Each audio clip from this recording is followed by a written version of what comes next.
कभी सोचा है कि ये जो बड़ी बड़ी इमारतें हम देखते हैं या जो स्मार्टफोन हम दिन रात इस्तेमाल करते हैं, आखिर इन्हें बनाता कौन है? जी हाँ, इंजीनियर्स। तो आज हम इसी कमाल की दुनिया में उतरेंगे और जानेंगे कि इंडिया में एक सक्सेसफुल इंजीनियर बनने का रास्ता क्या है। चलिए शुरू करते हैं। एक पल के लिए सोचिए, 50 साल पहले का दुबई और आज का दुबई, पूरा रेगिस्तान एक वर्ल्ड क्लास शहर में बदल गया। ये जादू किसने किया? इंजीनियर्स ने। यही तो इनकी ताकत है।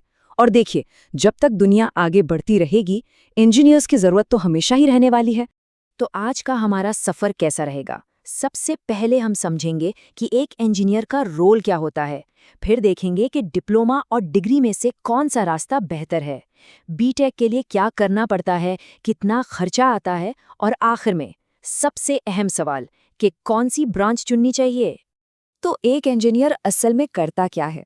देखिए, आसान भाषा में कहें तो वो प्रॉब्लम सॉल्वर होते हैं। वो नई नई चीज़ें डिज़ाइन करते हैं, बनाते हैं, और सच पूछिए तो वो हमारे आने वाले कल को, हमारे भविष्य को बनाते हैं। ये एक ऐसी फील्ड है जिसकी डिमांड कभी खत्म नहीं हो सकती। ठीक है, तो 12वीं हो गई, अब आगे क्या? अगर इंजीनियरिंग की तरफ जाना है तो सबसे पहला और बड़ा सवाल यही आता है, डिप्लोमा करें या डिग्री? ये दो बिल्कुल अलग अलग रास्ते हैं। चलिए इन दोनों को जरा समझते हैं। यहाँ पर दो मेन ऑप्शन हैं। पहला है 3 साल का पॉलिटेक्निक डिप्लोमा। अच्छी बात यह है कि इसे 12वीं के बाद किसी भी स्ट्रीम का स्टूडेंट कर सकता है और जूनियर इंजीनियर बन सकता है। दूसरा रास्ता है 4 साल की बीटेक डिग्री का। इसके लिए साइंस स्ट्रीम का होना जरूरी है और इसे पूरा करके एक क्वालिफाइड इंजीनियर की पहचान मिलती है। वैसे तो ज्यादातर लोग बीटेक को ही अपनी मंजिल बनाते हैं। तो चलिए इस रास्ते को थोड़ा और डिटेल में समझते हैं कि इसके लिए क्या क्या जरूरी है और कौन कौन से एग्जाम्स पास करने पड़ते हैं। बीटेक के लिए क्वालिफिकेशन एकदम साफ है। 12वीं क्लास साइंस स्ट्रीम से पास होनी चाहिए और कम से कम 50% मार्क्स के साथ। सबसे जरूरी बात, सब्जेक्ट्स होने चाहिए फिजिक्स, केमिस्ट्री और मैथ्स, यानी पीसीएम। मतलब साफ है कि कॉमर्स या आर्ट्स वाले सीधे बीटेक नहीं कर सकते।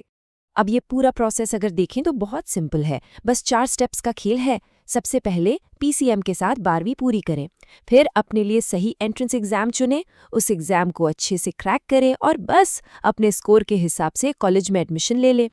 जब एडमिशन की बात आती है तो दो बड़े नाम सामने आते हैं। पहला है जेई यानी आईआईटीज का गेटवे। ये देश के सबसे बेस्ट इंजीनियरिंग कॉलेजों का दरवाज़ा खोलता है, लेकिन ये रास्ता थोड़ा मुश्किल और ट्रेडिशनल है। दूसरा एक नया और बहुत ही अच्छा ऑप्शन है CUET का, जिसके जरिए BHU और JNU जैसी टॉप यूनिवर्सिटीज में भी इंजीनियरिंग की जा सकती है। किसी भी बड़े सपने को पूरा करने के लिए एक इन्वेस्टमेंट तो लगता ही है। तो चलिए अब बात करते हैं इंजीनियरिंग की पढ़ाई में होने वाले खर्चे की, जो कि शायद भविष्य के लिए सबसे जरूरी इन्वेस्टमेंट है। ये एक ऐसा सवाल है जो हर किसी के मन में आता है, और देखिए इसका जवाब इस पर डिपेंड करता है कि कौन सा कोर्स और कौन सा कॉलेज चुना जा रहा है, सरकारी, सेमी गवर्नमेंट या फिर प्राइवेट। फीस में जमीन आसमान का फर्क देखने को मिल सकता है। अगर सरकारी कॉलेज से डिप्लोमा कर रहे हैं तो साल का खर्च सिर्फ 10 से 12 हज़ार हो सकता है। वहीं प्राइवेट कॉलेज में ये 50 हज़ार तक पहुंच सकता है। बीटेक में तो ये गैप और भी बड़ा है। सरकारी कॉलेजों में फीस 15 हज़ार से शुरू हो सकती है, तो आईआईटीज में ये 1 लाख रुपए सालाना या उससे भी ज्यादा हो सकती है। लेकिन यहाँ एक बहुत ही कमाल की बात है। एक सरकारी पॉलिटेक्निक कॉलेज में सालाना फीस सिर्फ 10 हज़ार रुपये से भी शुरू हो सकती है। और इतना ही नहीं, ज़्यादातर मामलों में ये फीस भी साल के आखिर में स्कॉलरशिप के जरिए वापस मिल जाती है। मतलब इंजीनियरिंग की पढ़ाई लगभग मुफ्त भी हो सकती है। चलिए, कोर्स और कॉलेज तो तय हो गया। अब आता है सबसे बड़ा फैसला, अपनी ब्रांच यानी स्पेशलाइजेशन चुनना। ये वो फैसला है जो आगे के पूरे करियर की दिशा तय कर देगा। अब आता है सबसे दिलचस्प हिस्सा, अपनी स्पेशलाइजेशन चुनना। अगर कोडिंग से प्यार है तो कंप्यूटर साइंस है। अगर बड़ी बड़ी इमारतें और पुल बनाने का सपना है तो सिविल इंजीनियरिंग है। मशीनों से खेलना अच्छा लगता है तो मैकेनिकल इंजीनियरिंग इंतजार कर रही है। और हाँ, इलेक्ट्रिकल और इलेक्ट्रॉनिक्स जैसे जबरदस्त ऑप्शन भी तो हैं। यहाँ थोड़ा दूर का सोचना बहुत ज़रूरी है ना? टेक्नोलॉजी बहुत तेज़ी से बदल रही है, एआई जैसी चीज़ें आ रही हैं, लेकिन कुछ फील्ड्स ऐसी हैं जो हमेशा रहेंगी। देखिए, देश में सड़कें और बिल्डिंग्स तो हमेशा बनेंगी, तो सिविल इंजीनियर्स की ज़रूरत रहेगी। घरों और फैक्ट्रियों को बिजली भी हमेशा चाहिए होगी, तो इलेक्ट्रिकल इंजीनियर्स की भी। तो ब्रांच ऐसी चुने जिसका भविष्य टिकाऊ हो।